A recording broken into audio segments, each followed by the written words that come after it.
Hare Krishna. So today we're going to discuss about three modes of material nature. In Kannada, if you have to say, modes means riti. Muru ರೀತಿಯ ಗುಣಗಳು. Three modes.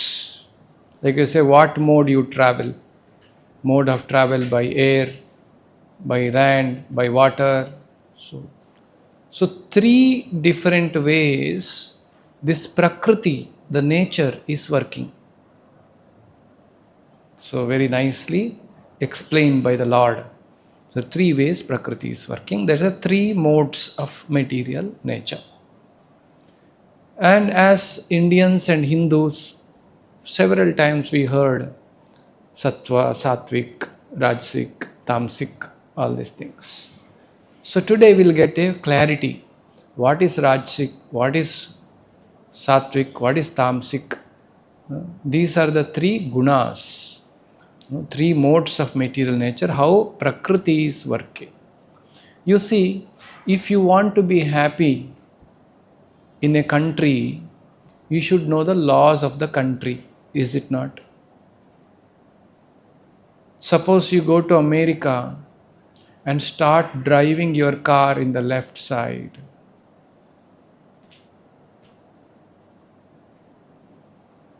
You'll be punished. And suppose you are taken to a court and you are asked, why are you driving the left side? The law is to drive on the right side in our country. You tell, you see, I'm coming from India. I'm unaware of your country's laws. Will their law excuse us? No. Before you touch the steering in our country, you must be aware how our country's laws are designed. Ignorance has no excuse. There's a saying like this. Just like so, like that, in a country to be happy, I should know the laws of the country. Like that, in this world, in this nature, to be happy, also we should know the laws of nature. Very simple. So therefore we should understand what are the three modes of nature, what are the powers, what are the Shaktis which are working in the material world. So these are the talks of the manufacturer, the designer. Krishna himself is speaking. This is how I have designed. So let us hear today. Now before going there, if you open in your book 13th chapter, verse number 22, you just see what did Krishna say there.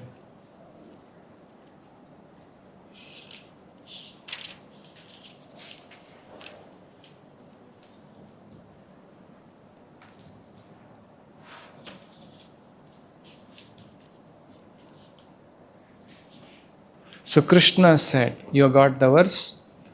Purushaha prakrisisto hi bhungte prakritijan gunan karanam gunasangosya sadasad yoni janmasu.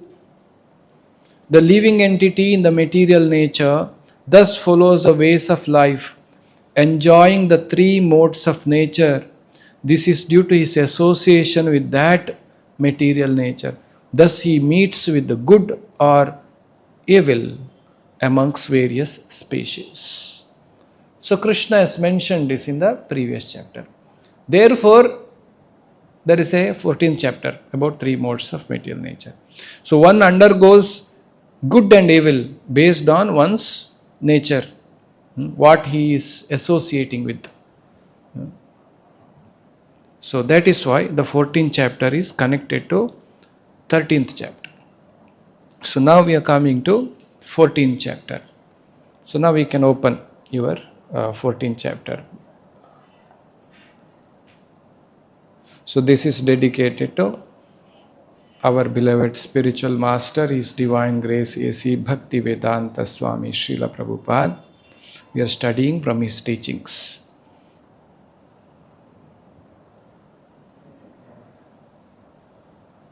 So as it is shown in your handout, This is only 3 divisions are there in this chapter. First is conditioning of the soul by material modes. I explained very clearly last time what is conditioning. What is the condition we are going through? We are conditioned by material nature. We are not free. Effect of conditioning by modes. What are the effects we are going through because of 3 modes, 3 gunas? Last section should be more important. How to transcend the modes, how to come out of this. In Sanskrita, modes or guna,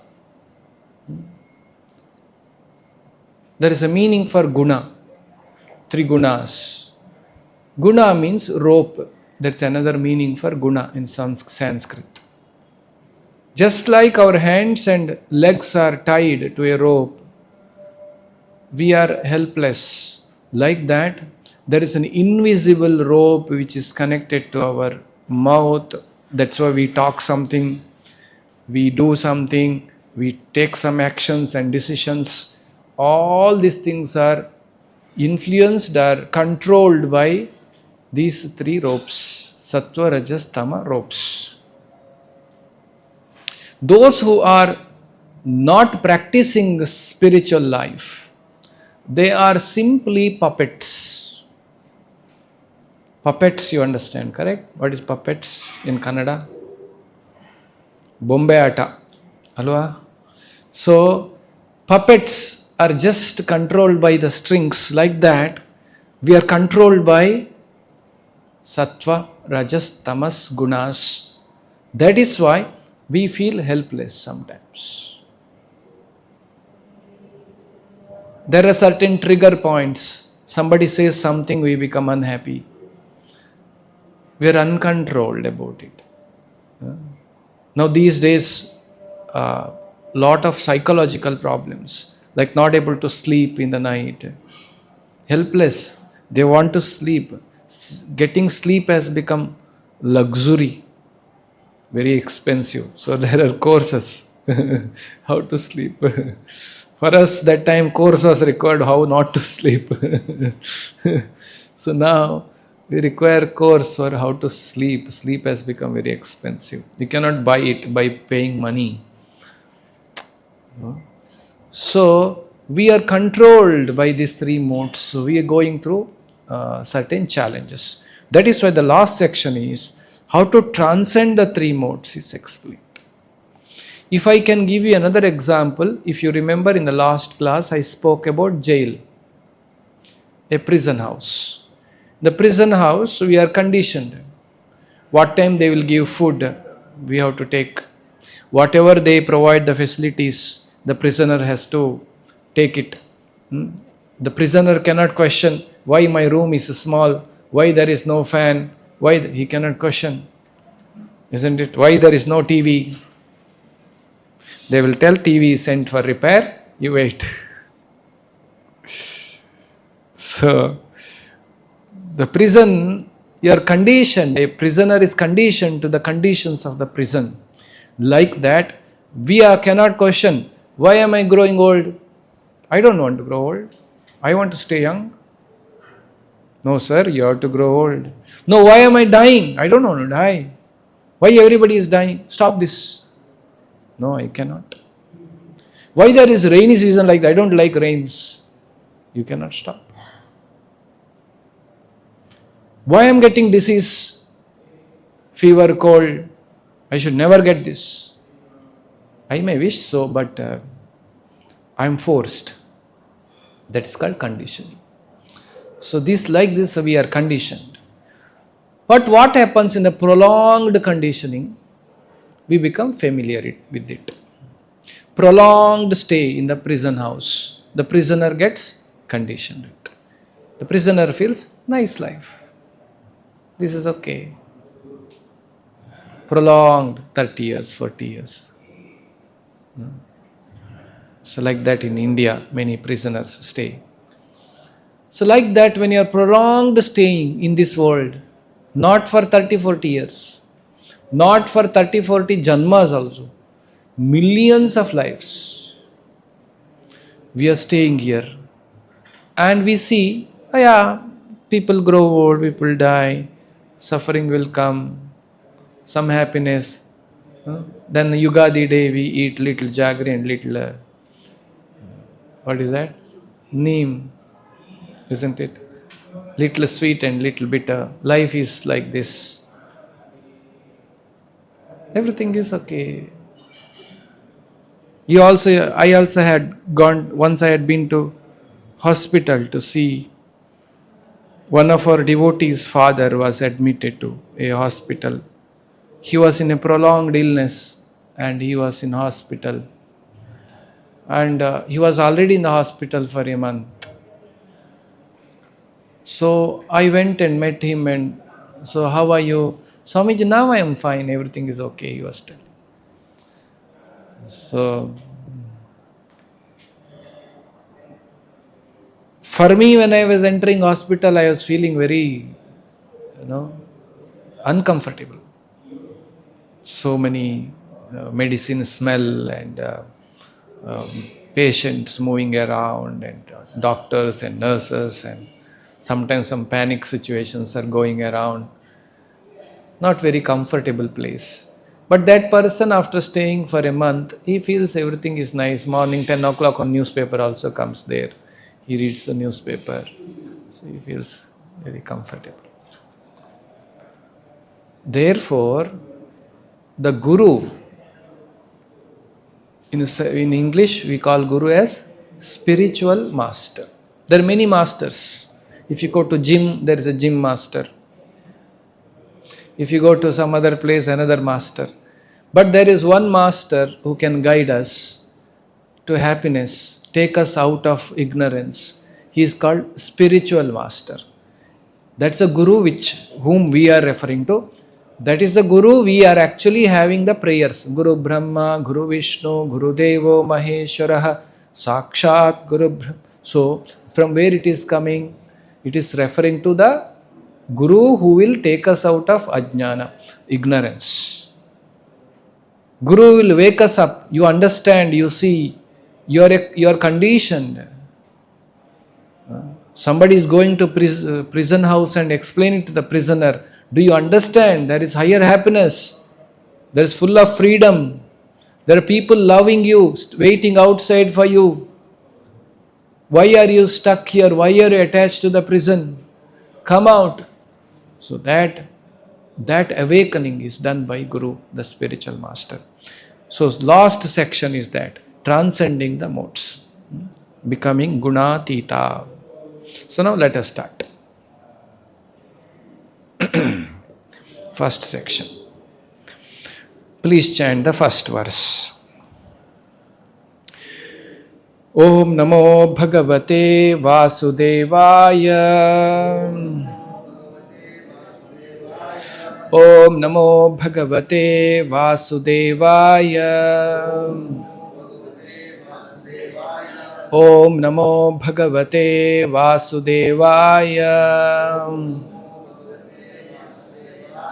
Shri Bhagavanu Vacha Param Bhuyah Pravakshami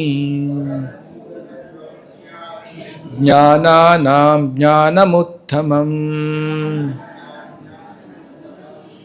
Yajñatva Munayah Sarve Param Siddhim Ito Gataha.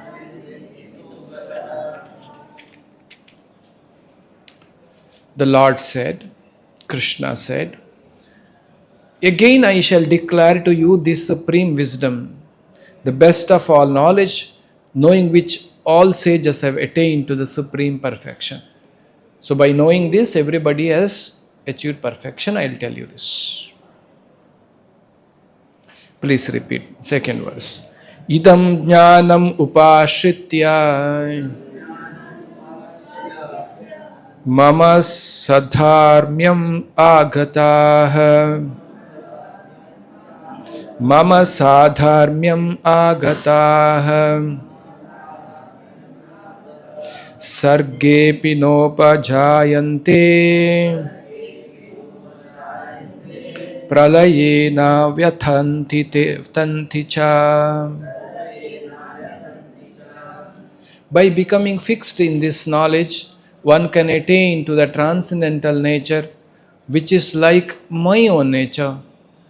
Krishna is saying, you can attain my nature, Krishna's nature. Krishna is not under the conditioning. So we can come out of this conditioning, Krishna is saying. Thus established, one is not born at the time of creation, nor disturbed at the time of dissolution. So there is no suffering after knowing this knowledge.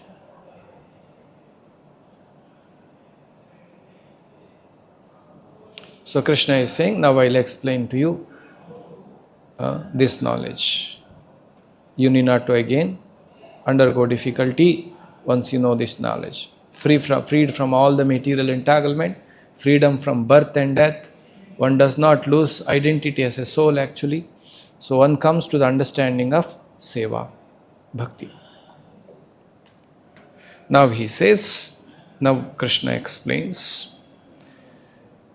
The total, third verse, the total material substance called Brahman in the source of birth, and it is that Brahman that I impregnate, making possible the births of all the living beings, O son of Bharata. So at the time of creation means this particular creation, material world. Again and again there will be a creation. Okay. First the Lord creates something called Pradhana. Okay. Pradhana is the sum total of all energy, which is unmanifested.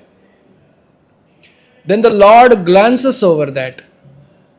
By the glance of the Lord, the glance of Vishnu, the living beings get injected to the Prakriti. The Prakriti is Stri. Purusha is the Lord. Lord is a seed-giving father. Prakriti makes it grow. So Lord creates, Lord's energy called Prakriti receives the seed from the Supreme Father, and the living beings are getting created in the material world. And to create living beings or impregnate living beings on this material world, Lord actually does not require to come here. His glance is sufficient. There is one verse in a scripture called Brahma Samhita. Angani yasya sakalendriya vritti manti pashyanti panti. So Lord can do anything in any anga of his body. Angani yasya sakalendriya vrittimanti. Any anga can perform the duty of any anga. Meaning, now for us to see, we can see only through eyes. I cannot see through fingers. Lord can see through fingers also. Lord can hear by nose. Lord can smell through ears also. Angani yasya sakalendriya vrittimanti. Therefore, Srila Prabhupada ji explains, when we cook for the Lord and keep in front of the Lord for Naivedyam, Lord need not to like us take from hand and eat. He can just glance. By the look of the Lord, the food becomes prasadam. Because he can eat through eyes. For us, eating requires only through tongue or mouth. Lord can eat through eyes also. That is the meaning of God. So now Lord has glanced over the Prakriti and all the living beings are impregnated. So Lord is the original Father. Fourth verse. Please repeat. Sarvayonishu kaunteya murtayah sambhavanti yaha Tasam Brahma Mahad Yonir Aham Bija Pradhapita. Krishna says, it should be understood that all species of life, O son of Kunti, are made possible by birth in this material nature, and that I am the seed giving father. Aham bija prada pitaha. I am bija prada pita. I am the actually original father for all the living beings is Krishna.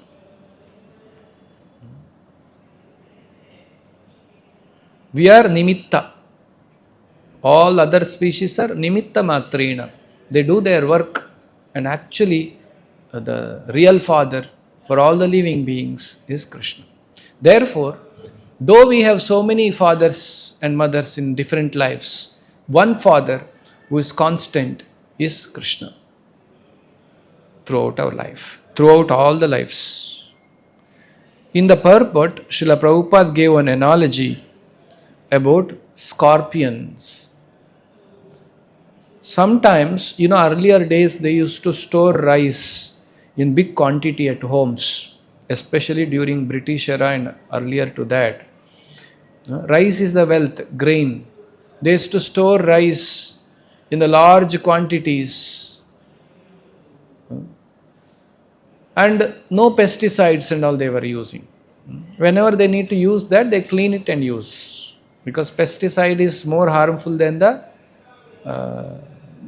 other maybe insects. Insect can be removed and washed and eaten, but pesticides are more harmful.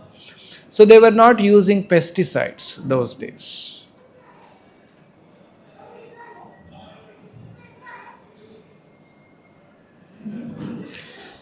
So those days when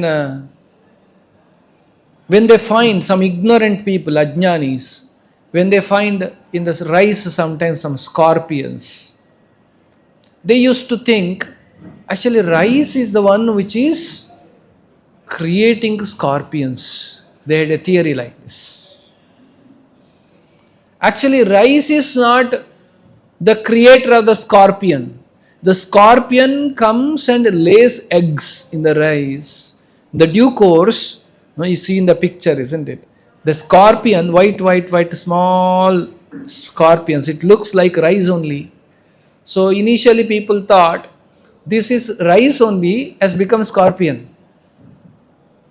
So they were thinking like this.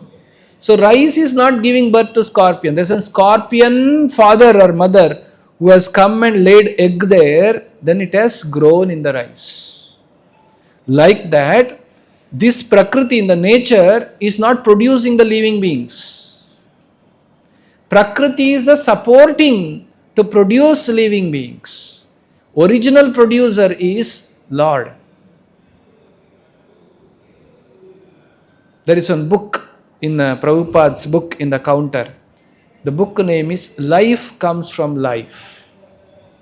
Because the scientists thought life can be produced in the laboratory. They are saying one day we will be able to find the science answers and solutions. We will revive a dead person. They are thinking like that. Srila Prabhupada said this is a post-dated check. Please do not give post-dated check to us.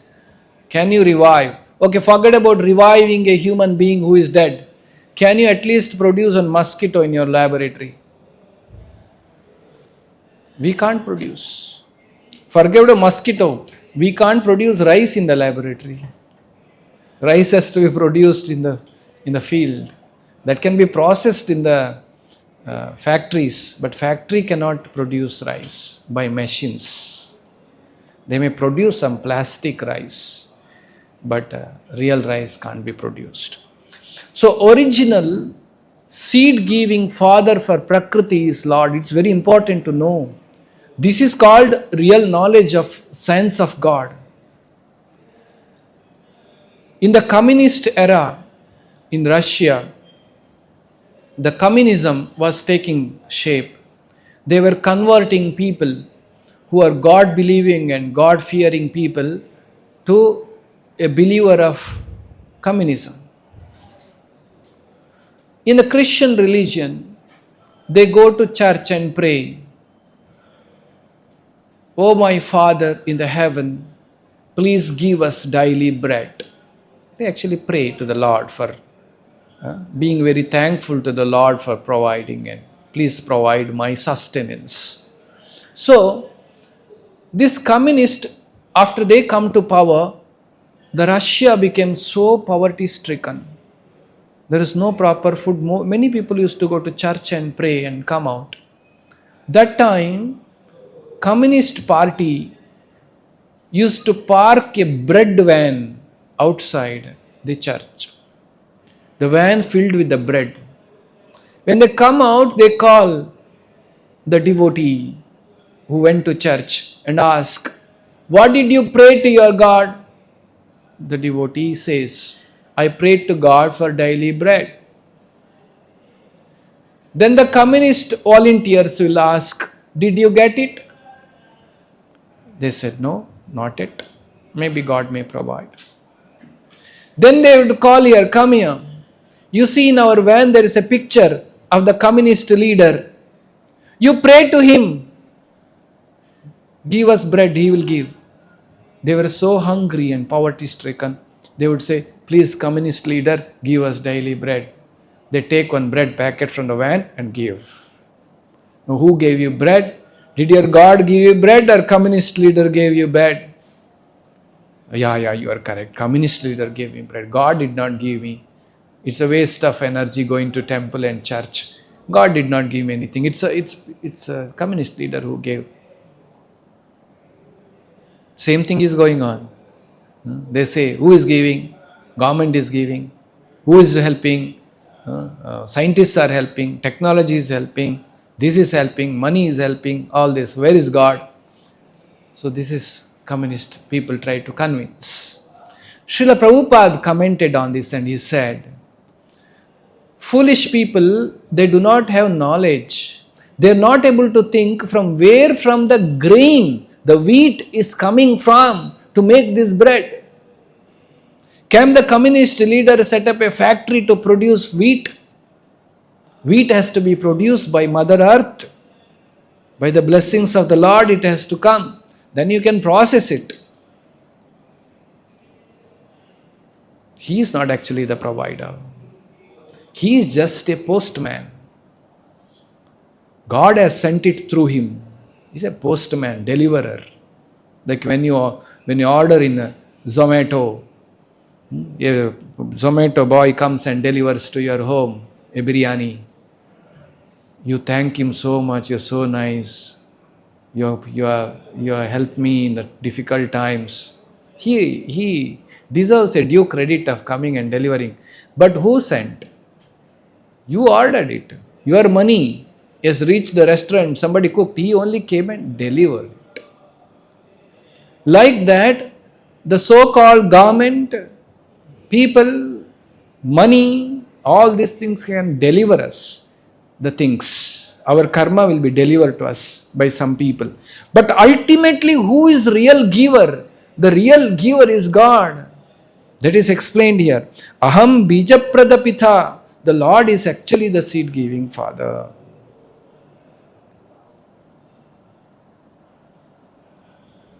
Then Krishna says, 5th verse, let us chant this. Sattvam rajas tamaiti gunan prakriti sambhavah nibadnanti mahabaho dehe dehinam avyayam. So this material nature, where Lord is saying, where I am impregnating this material nature, that material nature consists of 3 modes: goodness, passion and ignorance. Sattvam, rajas, tamaiti. When the living entity, means we all are living beings, souls, living entity, comes in contact with the nature, he becomes conditioned by these modes because of its association and desires. he becomes conditioned by this. Then further Lord says, O sinless one, the modes of goodness, being purer than others, is illuminating, and it frees one from all sinful reactions. Those situated in that mode develop knowledge, but they become conditioned by the concept of happiness. This is a quality of Sattva Guna. First, Krishna is explaining what is Sattva Guna, bondage of Sattva Guna. Sattva Guna is also a bondage. What kind of bondage it is? Tatra Sattvam Nirmalatvam Prakashakam Anamayam Sukha Sangena Badnati Jnana Sangena Cha Anaga. So, in the Sattva Guna, what happens is one is able to maintain sattvic nature. It is a purer than other two, and it is very illuminating. You will become very bright, you are more happier, very controlled, self-controlled. All these good qualities you will get. And you will also be freed from all the sinful reactions, no suffering. Therefore, you will be situated in knowledge, jnana, jnana sangena, and also sukha, happiness. So you will be bound by that happiness and knowledge. Somebody may ask, if happiness and knowledge, why is called bound by? Though I am bound by happiness and knowledge in this world, I am not relieved from janma, mrityu, jara, vyadi. I am not relieved from birth, death, old age, disease. That will come. Lifespan will end. Even for devtas, there are some devtas, their lifespan is fixed.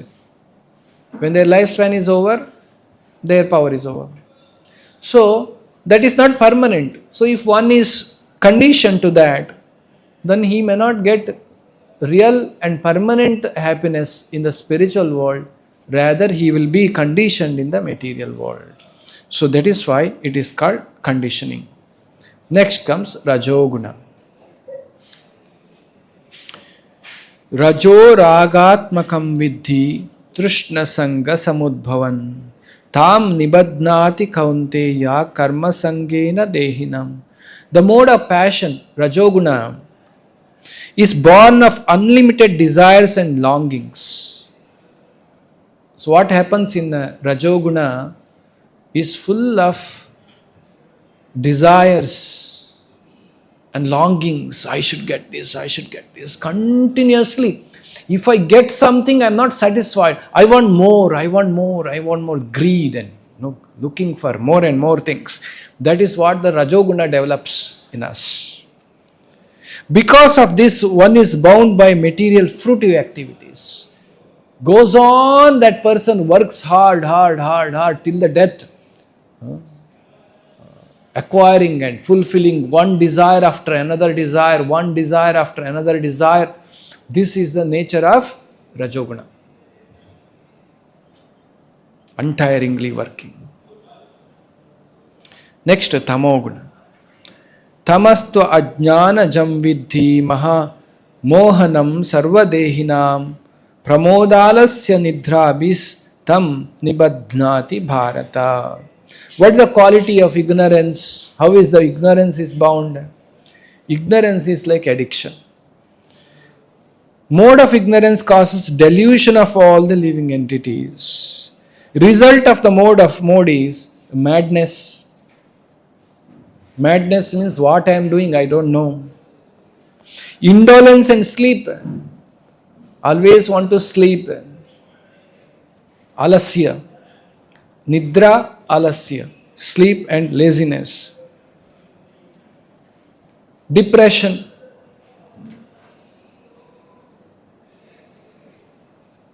Mental agony like this, like depression. All is because of Tamoguna influence. Tamasic. Now, what about us? Now you may be reflecting. Am I in Sattva-guna, Rajoguna, Tamoguna?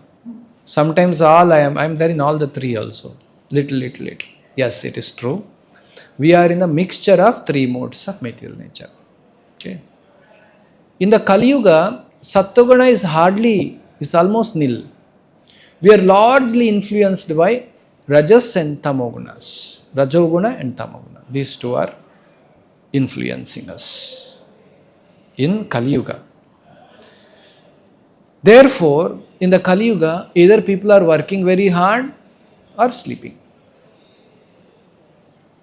You don't see people perceiving self-control, perceiving rules and regulations of the Shastra, very rare. So that is the nature of Kali Yuga. Then Krishna says, summarizes the three gunas in this verse, in the 9th verse. Sattvam sukhe samnyayati rajaha karmani bharata jnanam avrutyatu tamaha pramade sanjayati ita. The mode of goodness conditions one to happiness, passion conditions one to fruits of action, ignorance to madness. What is a madness means? Madness means we are self-harming. That is called madness generally. Somebody is harming oneself. Others chastise him.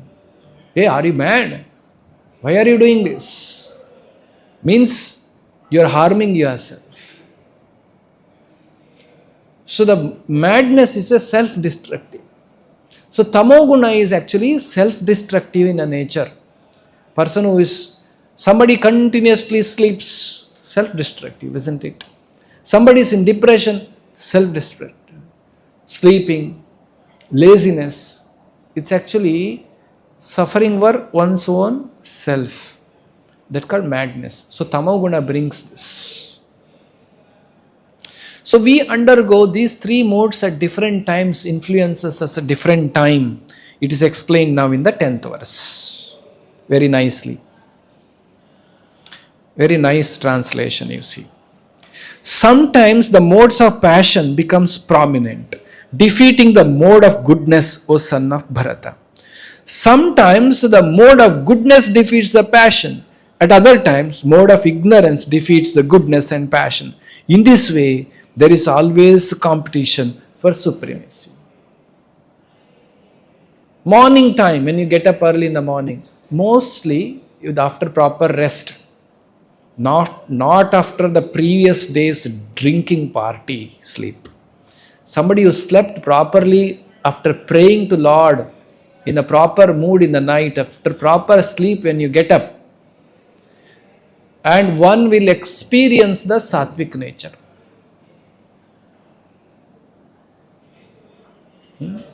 If somebody fights in the morning, we say, belige galate madabardu. Same thing we sometimes translate English also. Morning, you should not fight. That is not there in the English way of, that's a Kanglish.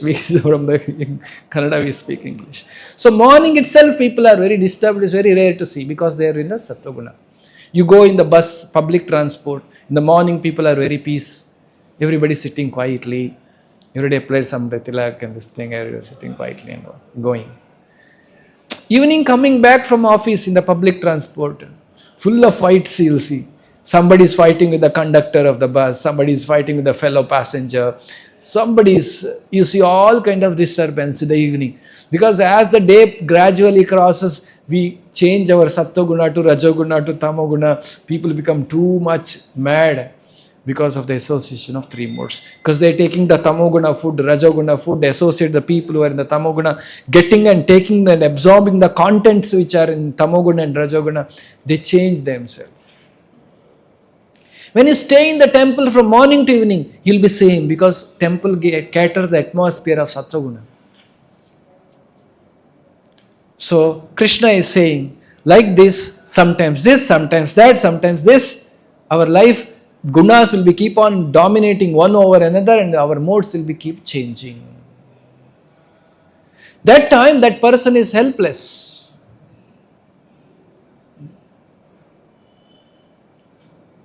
Somebody in front of you walking, that person falls and he gets hurt. he starts bleeding.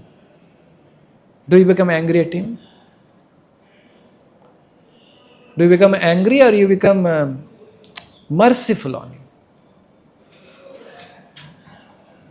We ask him, Santosh ji, Alwa ji, you are in Tamoguna, you are sleeping. You can sit backside. Yeah. You can go there, backside. Yeah.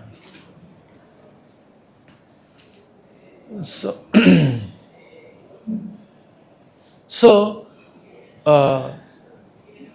what I was saying?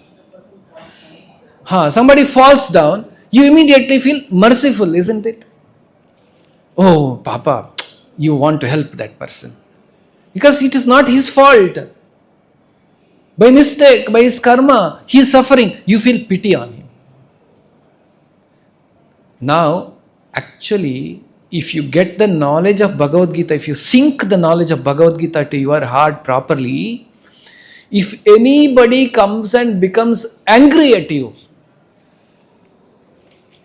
you should feel same pity on him. Why? Anger is that person's suffering. Somebody is angry. You analyze yourself. When you are angry, you are suffering, isn't it? So you are suffering actually. That is manifesting as anger. Poor fellow, out of uncontrolled mind, becoming angry and shouting at me, and we feel, those who are spiritualists, those who are devotees of Krishna, should feel compassion. Okay, you should smile. If somebody shouts at you, you should smile and you should say, don't worry. You should try to help him. Because that is the suffering of that person.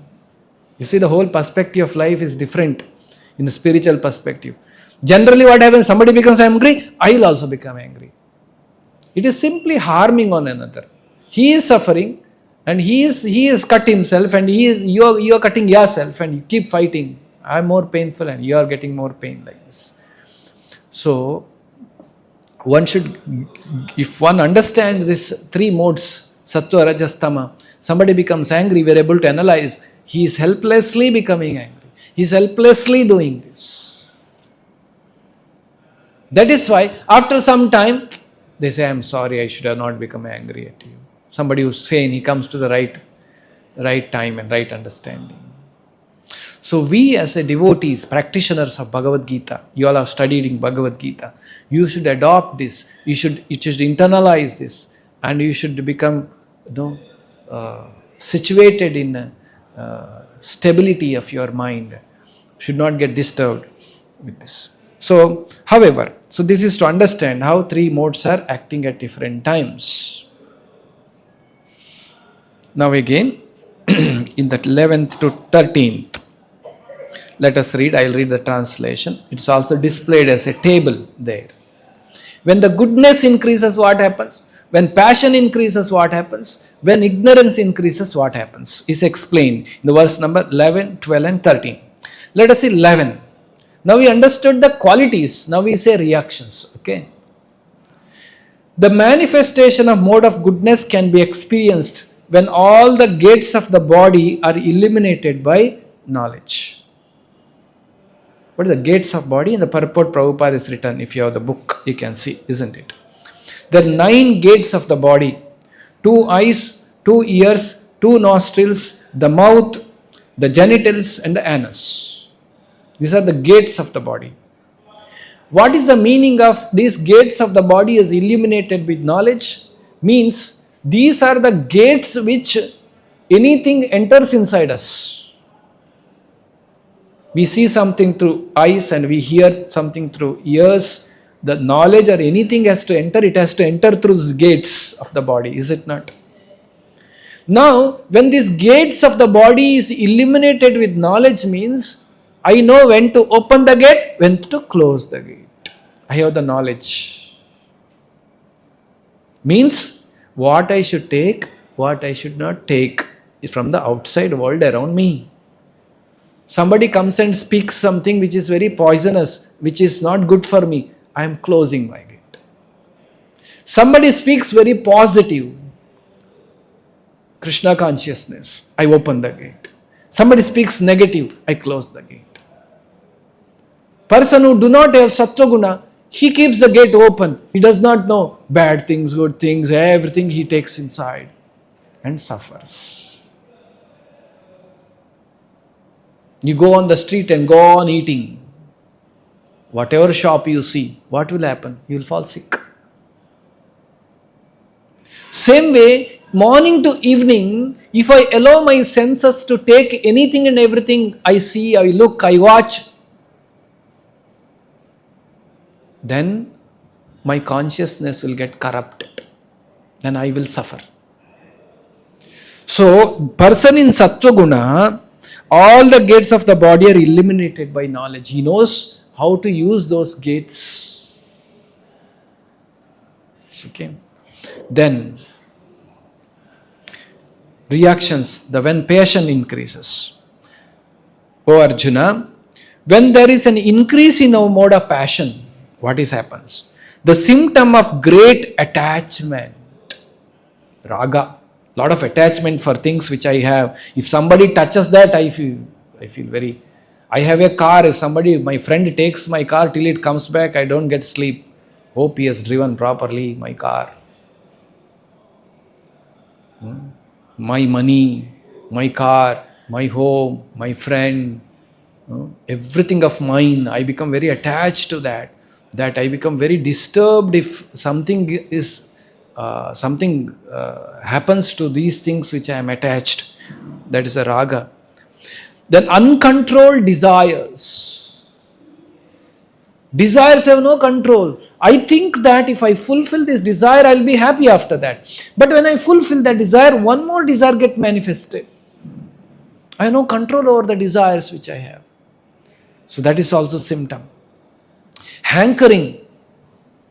Sometimes in the Vedic culture actually teaches us what we should expect in life, what we should not expect in life. Then only one can be happy in life. We should learn the mantra of this in our life. What I actually deserve in my life, I should be happy with it. Oh, I should become rich like that. Like Ambani, I should become. I should be like that, I should be like this, I should be looking like this star, movie star, my body should become like that, I should be, very famous like this person. And I should know my karma, my doing, I have some things to be served to my plate. I should be happy with that. I should be very, very contented with that. Should not be hankering. Hankering is not going to give us. Do we get by hankering? We don't get. We only suffer by hankering. So the Rajoguna makes us hanker.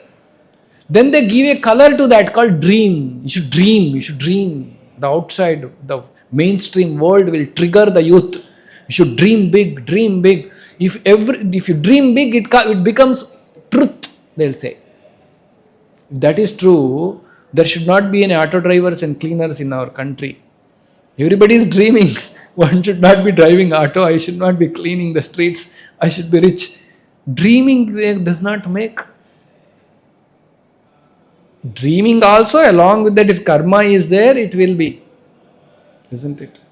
Sometimes another philosophy is there. If you work hard, you will be successful. Work hard also not sufficient. Working hard also should have karma. If you remember, I explained, karma opens the door. You remember? The karma means karma opens the door for us. But we have to walk inside that. Suppose you see, there are 10 rooms, okay? This is a concept of karma in a simple language, I will explain. There are 10 rooms. All rooms have doors. And each room is filled with wealth. One room has 1 crore, another room has 5 crores, another room has 10 crores, 1 million crores. So like this, all big 10 rooms are there. Now, karma means out of 10 rooms, one door is open for you.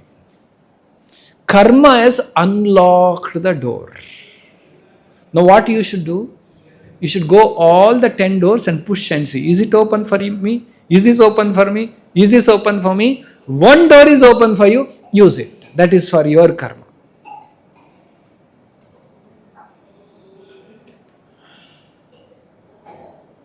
Suppose one door is open, you are not happy with this. You want to try another door which is locked. How much you bang? How much you try, how much you bang, that door will never open. You have to take the door which is meant for you. Is it not? This is called the concept of karma. Sometimes people think concept of karma is laziness. No, you have to check whether all doors, which door is open for you. You have to walk up, you have to go inside, you have to use that. Not that you simply sleep, open your mouth and sleep and money will come and fall on your mouth. You have to work, you have to do your duty. Karma does not stop you doing your duty. But having done your duty, the one door is open for you, you find that. Which door is open for you, use that. Don't hacker for something which is not open for you. It will simply give you misery. It will simply give you misery in your life. Oh, I should be like this. You see my neighbor, he has gone to America. He is this, I should be like this. It will only give you misery. You should know what is served to me in my plate is meant for me to enjoy. That is my karma, that is my part. But Rajoguna, what it does is this guna, this mode triggers us. More, anchor. That all the 10 doors should be open for me. And keep banging on the doors, then you'll be punished by the lawmaker. So, hankering. Then and intense endeavor develop. So much hard work. People work 18 hours a day. We only have 24 hours in a day. 18 hours somebody works, what will happen? We are supposed to keep time for good work, good things in our life. Lot of debate is going on. Somebody is saying 70 hours a week somebody should work. Somebody says no, 40 hours a week you should work. Everybody is talking about you should work more, work hard. We should work definitely. Our capacity should work. How much to work, it depends on person. It is like how much you can lift the weight. Depends. If your body is strong, you can lift 100 kg also. Your body is weak, you may lift only 5 kgs. But your full capacity you should lift. So your full capacity is what? That you will realize when you are in Sattva-guna. How much you can lift, how much you should do, how much you should not do. You limit yourself. That is why Sattva-guna gives you happiness. It illuminates the gates of the body. But Rajoguna does not satisfy you. No, I should lift more. You lift more, you'll break your back and suffer. So this is what Rajoguna makes people do. Then, when ignorance increases, O son of Kuru, Arjuna, when there is an increase in the mode of ignorance, madness, illusion, madness means one will keep on harming oneself. Very self-destructive things one will do. Bad habits is actually considered to be ignorance. Because self-harming, smoking, drinking, any other bad habits. Then illusion. Illusion means don't know what is what. What is correct, what is wrong, I don't know. That is called illusion. I get illusion. Inertia, laziness. I keep on procrastinating. Tomorrow I will do. When I call somebody and say, why don't you chant Hare Krishna? Next week onwards I am doing. Why don't you read Bhagavad Gita? After next month onwards I am doing. Swamiji, now next month some appraisals and increments are coming. My manager has told, work hard. Today I was talking to one young boy. He was telling, I told him, why don't you come for Vrindavani Yatra with us? He said, from last 9 months I am waiting for my promotion. I applied for leave. My manager said, see, your promotion is going to come. Don't take leave now. So they said, he is waiting for that day to come. But that day is not coming.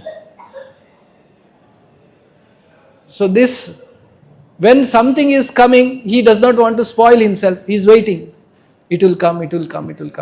So in Rajoguna he is working. So this is going on in outside world. So, but somebody is, because of inertia, the laziness, he does not work. He will lose all the opportunity of growth. Then darkness also manifested because of ignorance. Okay. Darkness means again ajnana. So these are the result. Now you see the beauty of Bhagavad Gita. You should realize the beauty of Bhagavad Gita is Krishna neither said you do Sattva-guna, Rajoguna. He explained this is what it is. He is not marketing anything. He is saying this product, this is thing, this product you take this product you take this. Now you decide, you want darkness, illusion, madness, or you want hankering and desires, unlimited, uncontrolled desire, or you want happiness, knowledge eliminating all the gates of the body. You decide which product you want to buy. I am telling you these are the three things. So Krishna nowhere says, hence Arjuna, you should be in Sattva-guna. He is not saying. He is saying this is how I have created the material world. Okay. Now the next, effects of conditioning by modes. Now we also, what happens when it is increased we know. What is the end result of it? What is the end result of madness? What is the end result of hankering? What is the end result of knowledge? We'll see that now. What is the end result of it? Okay, destination after death. So next section we are moved.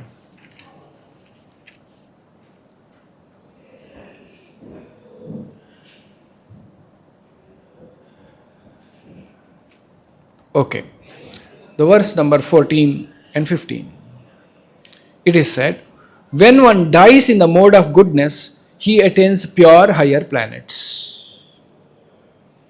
Higher planets means above Bhuloka, there is Sargaloka, Janaloka, Tapaloka, higher planets.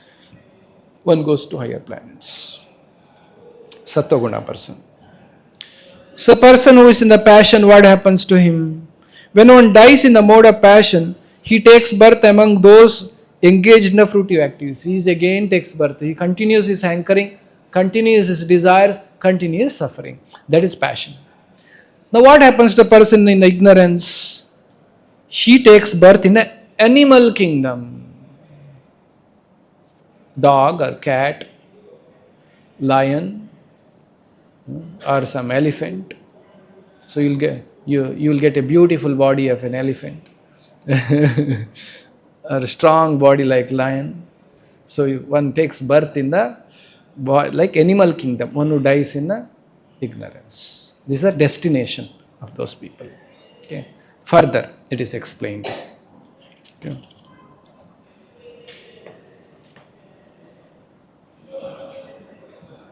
Verse number 16. By acting in the mode of goodness, one becomes purified.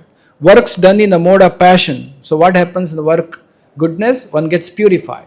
All the papa reactions, everything will get cleared off because of goodness. Work done in the passion results in distress, misery, greed, all these things will happen. And ignorance. So then foolishness develops. A fool will harm himself, does not know what is right, what is wrong. Okay. So like this, Krishna is very nicely explaining in the 16th, 17th verse. From the mode of goodness, real knowledge develops. From the mode of passion, greed develops. From the mode of ignorance, foolishness, madness and illusion develop. Those situated in the mode of goodness gradually go upward to the higher planets. Those in the mode of passion live in the earthly planet. Those in the mode of ignorance go down to the hellish worlds. So now this much is done. Now we also understood what are the three modes, what are the nature of the three modes, and what are the characteristics we can expect being in that mode. What is the result of being in that mode? That also we understood. Okay, what is the destination? What is the end result of that mode? Now, here an interesting thing happens when Krishna is explaining this. Okay.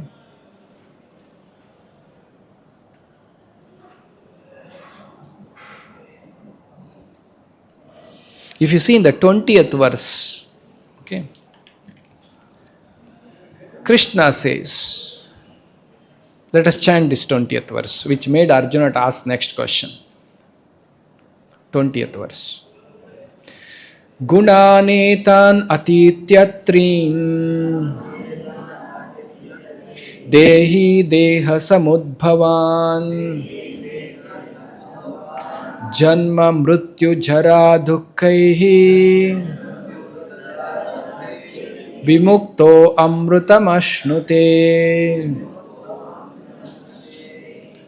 At the end of the explanation of the reactions of these three modes, Krishna said, when the embodied being is able to transcend these three modes, he used this word, gunatitaha, guna atita. Atita means crossing. Going above is called atita. So, gunatita, so one who has transcended the three modes, he can become free from birth, death, old age and their distress, can enjoy the nectar even in this life. This is something new which Arjuna is hearing. Till now he heard Sattva-guna gives knowledge, Sattva-guna gives happiness. Now Krishna said there is something beyond this also, beyond Sattva-guna also, beyond crossing the three modes, they called Shuddha Sattva. Gone beyond that, what is that? Now immediately Arjuna asks a question. See, Arjuna is very attentive student. Immediately he asks a question. Doesn't delay. Quickly asks a question. So Arjuna uvacha kairlinge stri gunan etan atito bhavati prabho kim acharaha katam chaitam trin gunan ativartate. Arjuna's question. Arjuna inquired, my dear Lord, by what symptoms is one known who is transcendental to those modes? How will I know somebody is transcended? What is his behavior?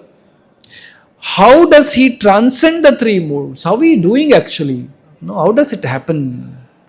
So this immediate, now Krishna answering these questions, Arjuna's questions.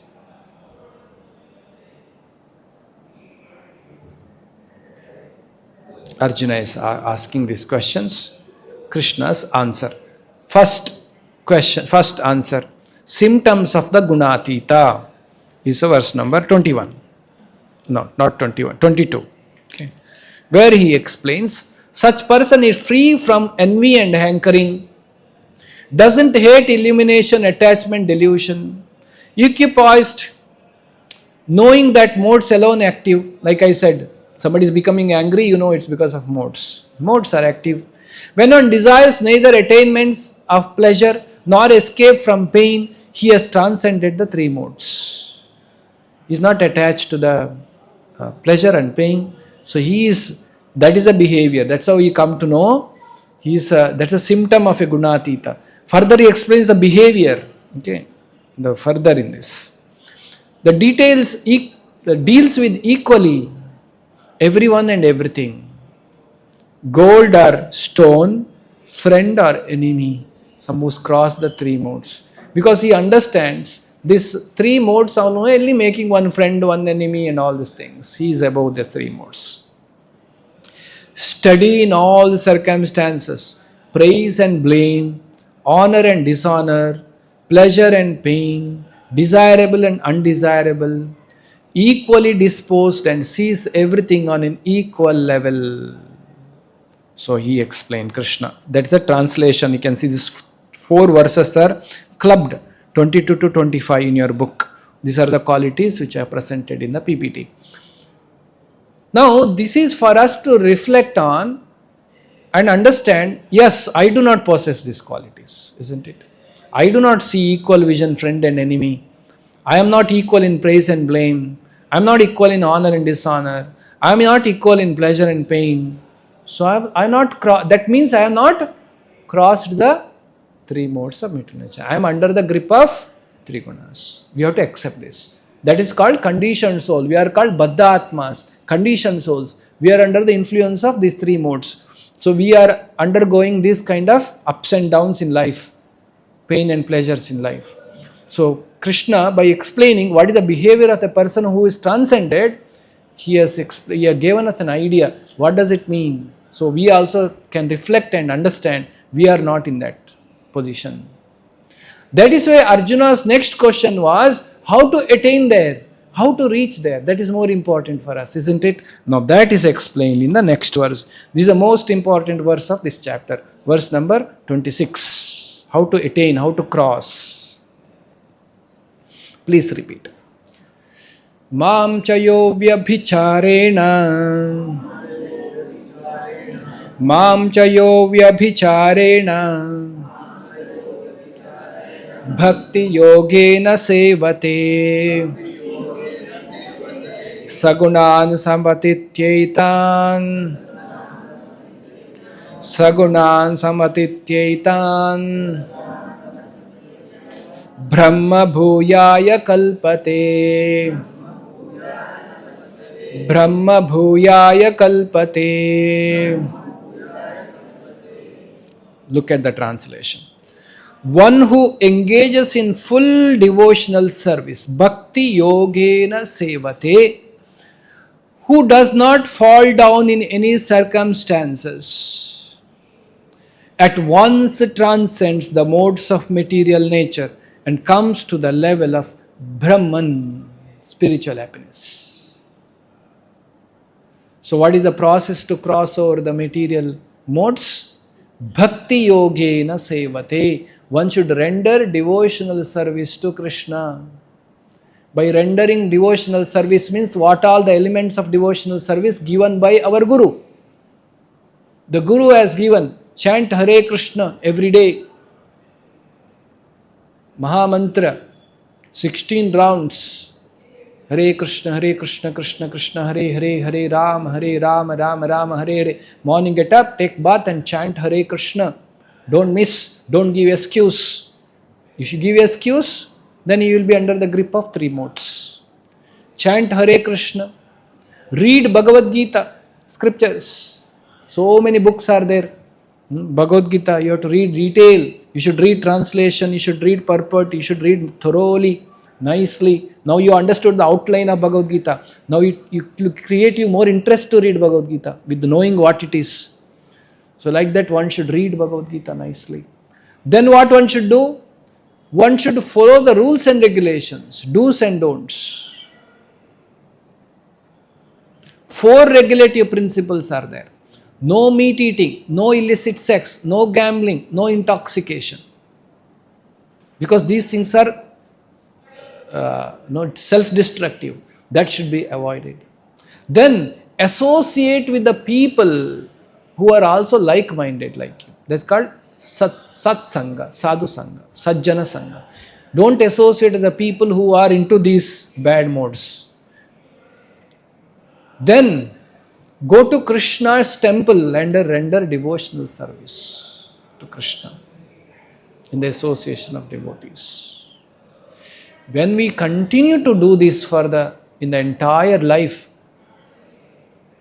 because we have so many other responsibilities in this world, you have to do all those responsibilities. Then little time it will remain in the weekends, in the evenings. If you engage like this continuously, day after day after day after day, one can cross over. Sagunan samatityetan brahma bhuyaya kalpate. One can achieve that happiness. Which happiness? Which we chanted on verse now, which caught Arjuna's attention. What is that verse? Gunan etan atityatrin dehi deha samudbhavam, 20th verse. Janma mrityu jara dukkair vimukto amrutamashnute. You are not only we are not talking about the next life. Next life, who has seen? Somebody may say. Krishna is saying, in this life itself we will experience the nectar. You see the translation. Can become free from birth, death, old age and their distress. And can enjoy nectar even in this life. You can be very, very happy in your life. This is a guarantee formula given in Bhagavad Gita. So when you are practicing this, it's called practicing Bhagavad Gita. Krishna consciousness is nothing but simply a practice of the principle of Bhagavad Gita. We are not doing anything else.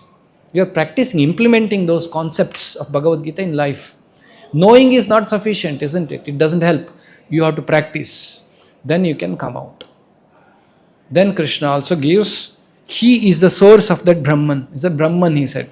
Then he says, Brahmano hi pratishtaham amrutasya vyasya kalpasya cha shashvatasya cha dharmasya sukasya kantikasya cha.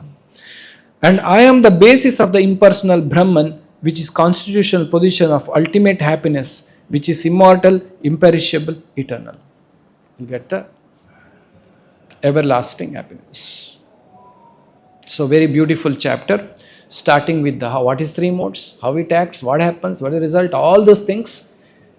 Concluding with one should transcend the three modes, sattva, rajas, not even sattva guna, one should transcend that and achieve the real happiness in life. That's the conclusion of this chapter.